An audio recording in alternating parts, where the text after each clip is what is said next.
Many prophetic voices have been pointing to September 2023.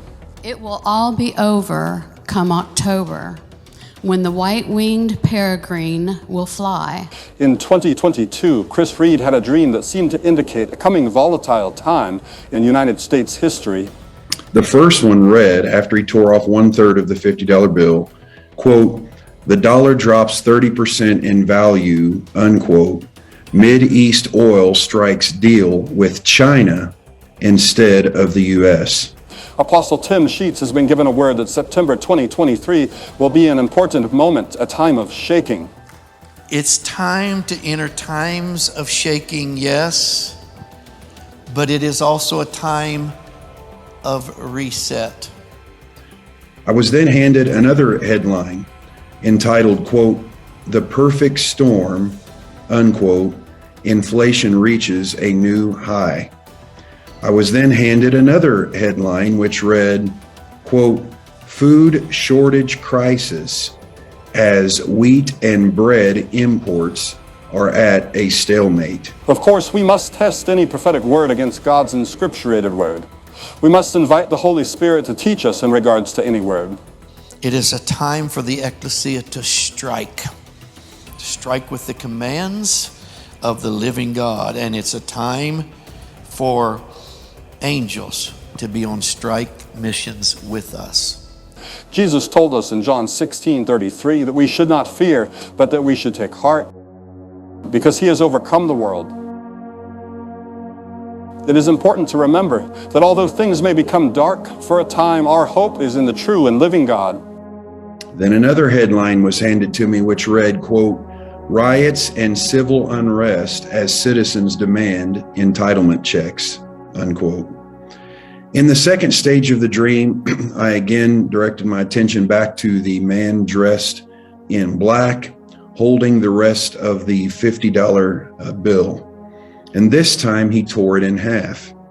And as he did, I felt an earthquake under my feet, and a person walked up to me and handed me a newspaper, and the headlines read, quote, "Israeli and Palestinian two-state solution reached," unquote.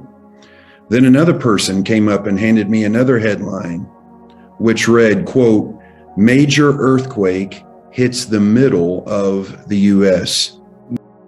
Additionally, Gina Gholston had a dream that seemed to confirm this, potentially with government seeking to implement more unconstitutional orders as we saw in 2020.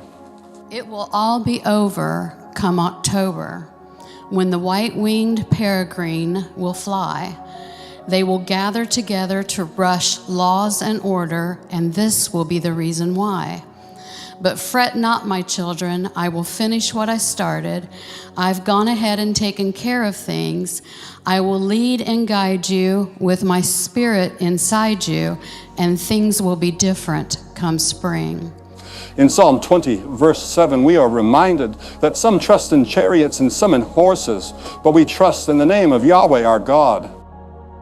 God's doing something. A reset is coming. Don't fear the backlash. Don't fear. God's going before us. And whatever this is that's going to be attempted, which I don't doubt they would try anything. They're liars. They're deceivers. They hate God and they want to serve Baal. But those puppets aren't going to dance anymore. Chris Reed's dream also seemed to indicate the possibility of a number of American states seeking to secede from the Union. America in pieces. More states secede from the nation in rebellion to the federal government. I was then handed another headline which read, quote, "U.S. military takes charge as uncertainty looms over the federal government." Recently, we've seen reports that there are intentions to begin to implement travel restrictions, such as those that were seen in 2020. And whatever this is that's going to be attempted, which I don't doubt they would try anything. They're liars. They're deceivers. They hate God and they want to serve Baal.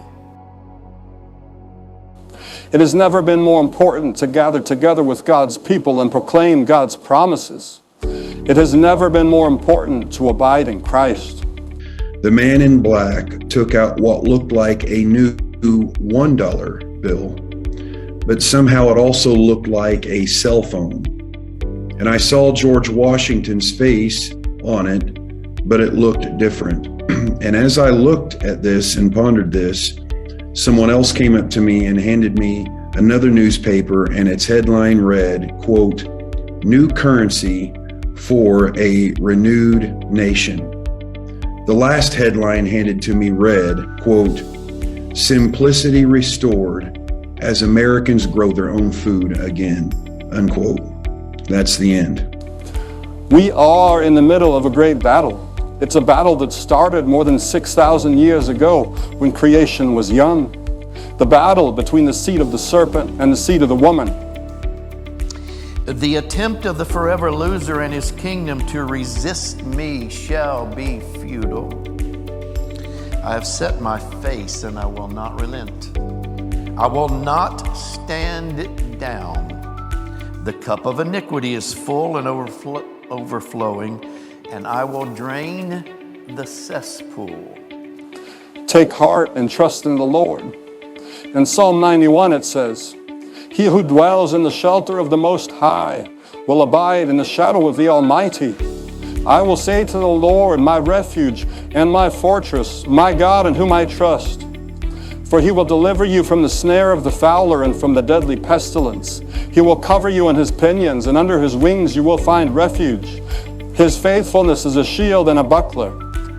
Goat nations and states that have shook their fist at me will now be shaken by ripened calamities. Ripened calamities. The shaking shall increase until their Pharaoh says, "Let them go." You will not fear the terror of the night, nor the arrow that flies by day, nor the pestilence that stalks in darkness, nor the destruction that wastes at noonday. 1,000 may fall at your side, 10,000 at your right hand, but it will not come near you. You will only look with your eyes and see the recompense of the wicked. Do not fear, do not faint, do not quit, do not turn back. Advance with me in my kingdom. Advance under Holy Spirit anointings, plural, outpourings after outpourings. Advance with my angels. Enter by faith the new season of breakthrough, moving forward in my name. Move forward in my name, and you cancel hell's culture. Because you have made the Lord your dwelling place, the Most High, who is my refuge, no evil shall be allowed to befall you, no plague come near your tent. For he will command his angels concerning you to guard you in all your ways. On their hands they will bear you up, lest you strike your foot against a stone. You will tread on the lion and the adder, the young lion and the serpent you will trample underfoot. Because he holds fast to me in love, I will deliver him. I will protect him because he knows my name. When he calls to me, I will answer him. I will be with him in trouble. I will rescue him and honor him. With long life I will satisfy him and show him my salvation. Let God add his blessing to the reading of his word.